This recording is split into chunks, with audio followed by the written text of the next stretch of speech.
yo fui una de las que propuso y pidió, presidente, junto con la congresista Pariona, que pudieran venir a exponer a esta comisión el avance del proyecto de hidrovías y que pudieran aclarar algunos aspectos, presidente, porque han llegado a nuestros despachos distintas organizaciones de sociedad civil, representantes de pueblos originarios y protectores ambientales que están preocupados por cómo se está implementando este proyecto, presidente. Entonces, hay algunas cosas que quisiera saber. Bueno, primero, siguiendo un poco la línea de la congresista Foronda sobre la zona de reserva en Pacaya-Samiria, si se ha hecho análisis técnico sobre la biodiversidad acuífera y el impacto que puede tener por actividades de dragado en la zona, de amortiguamiento.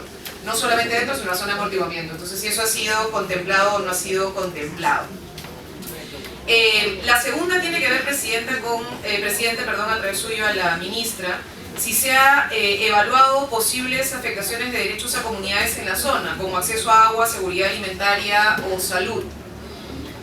Luego, presidente, la tercera tiene que ver con los acuerdos de la consulta previa. Y ahí hay una situación que supongo que es medio incómoda entre ambos ministerios, porque entiendo que la consulta previa fue realizada por el MTC y ahora SENACE está en una siguiente etapa que tiene que ver con la evaluación del estudio de impacto ambiental.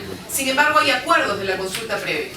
Entonces, uno de los acuerdos de la consulta previa era que el MTC iba a socializar el estudio definitivo de ingeniería, presidente. Y hasta ahora no lo ha socializado. Entonces, al viceministro quisiera preguntarle por qué no se ha hecho hasta ahora público el avance del estudio definitivo de ingeniería. ¿Y esto por qué, presidente? Porque hay un elemento fundamental que la verdad es que en parte diría me alegra haber escuchado al viceministro decir que le queda claro que los ríos cambian y que por tanto hay un trazo que se puede mover, una forma del río que se puede mover y que tiene que ver con los famosos 13 malos pasos que ha identificado el estudio de impacto ambiental y que es lo que se está evaluando y que es lo que se está estudiando y entiendo es lo que está siendo materia de evaluación de parte de SENACE, presidente. Sin embargo, entendemos que entre que se realizó el estudio de impacto ambiental y además entendemos fue una época de lluvia cuando se hizo el estudio y lo que se está constatando en el territorio por el parte del propio MTC no son 13 puntos, ministra, a través del presidente. Entendemos que ya son 24 puntos que están identificados que podrían ser áreas donde habría este tipo de intervención.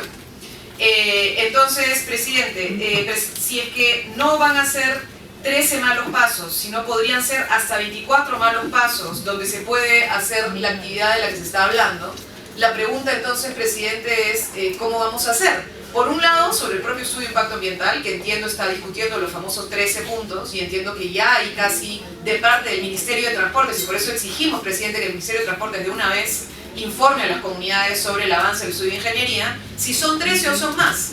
Pero díganos la verdad, es decir, seguimos acá en el informe que nos han entregado y en el video, perdón, en el PPT que nos ha entregado también la ministra, se habla de 13 malos pasos donde se va a dragar y solo 14 zonas de dragado. Pero en la zona ya se está hablando de identificación de 24. Entonces pedimos la verdad, presidente.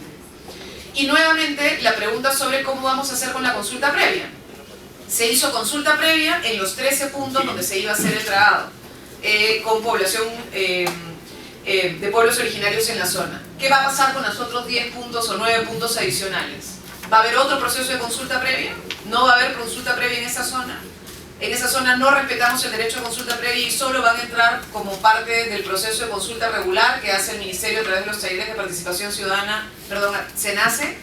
Entonces nosotros creemos que no, que tendría que también ser parte de un proceso de consulta previa, como corresponde y como nuestra legislación lo plantea, ¿no? Entonces, nuevamente pedir que el MTC de una vez transparente cuáles son los avances del estudio definitivo de ingeniería y que terminemos de tener claridad si son 13, si son 24, si son 19 o cuántos son los puntos que se van a dragar y qué cosa se va a hacer con el paso previo, que era la consulta, y entender que la consulta no es un momento cerrado, sino que de la consulta surgieron un conjunto de acuerdos que, insistimos, siguen sin terminar de ser explicados por el Ministerio de Transporte.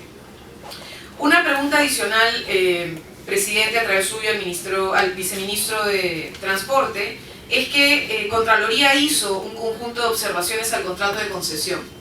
y quisiéramos saber qué cosa ha hecho el Ministerio de Transporte frente a estas observaciones y qué acciones correctivas ha tomado.